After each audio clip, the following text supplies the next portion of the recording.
আরে ছিঁড়ে দাও এই বুড়ার জিব্বা।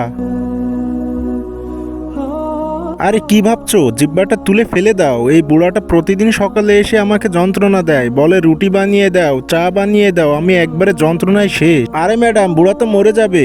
আরে কি বলছো তুমি, বুড়োকে ছেড়ে দেবো? প্রতিদিন সকালে এসে আমার দরজায় ঠকঠক করে, আমার ঘুম ভাঙিয়ে দেয়, রুটি বানিয়ে দাও, চা বানিয়ে দাও, আমি কি চাকর নাকি? আরে বৌমা, আমার ভুল হয়ে গেছে, আমি আর এমনটা কখনোই করব না, আমাকে ক্ষমা করে দাও বৌমা।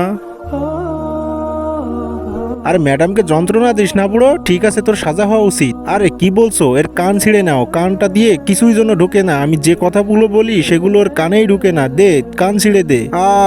আরো জোরে টান দাও। আরে ম্যাডাম, এর থেকে জোরে টান দিলে তো বুড়ো মরেই যাবে। আরে না, মরবে না, তুমি আরো জোরে কান টান দাও। আরে এখন আবার কে ফোন দিল? এ তো দেখি আমার দেবর ফোন দিছে। আরে হ্যালো দেবরজি, বলো কি বলছো? ভাবি, আব্বু কি তোমার সাথে?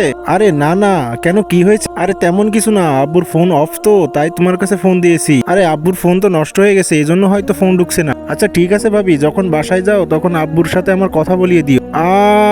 আর ভাবি, আব্বুর দিকে একটু ভালো করে খেয়াল করো। হ্যাঁ হ্যাঁ দেবরজি, আমি তো খেয়ালই রাখবো। আর ভাবি, যখন তুমি বাসায় যাবে তখন আমার সাথে একটু আব্বুর কথা বলিয়ে দিও, আব্বুর জন্য খুব খারাপ লাগছে।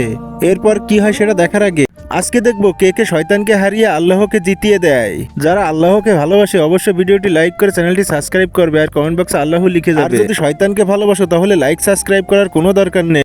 আচ্ছা ঠিক আছে দেবরজি, বাসায় যে আব্বুর সাথে তোমার কথা বলিয়ে দেবো। আরে কিরে বুড়া, তোর ছেলে যখন ফোন দেয় তখন তোর গলার জোর বেড়ে যায় তাই না? আরে এই বুড়ার নাকটা ছিঁড়ে নে তো। আরে আজকে আব্বুর জন্য অনেক খারাপ লাগছে, আল্লাহ আব্বুকে তুমি সুস্থ রেখো। আরে বুড়া, এরপরে যখন তোর ছেলেরা কল দিবে তার ভিতরে তুই যদি এমন ব্যবহার করিস তাহলে তোকে আমি শেষ করে ফেলবো। আরে ছেড়ে দাও, বুড়াকে এখানে মরতে দাও। আরে বন্ধুরা, নেক্সট পার্ট দেখতে চাইলে অবশ্যই কমেন্ট করবে।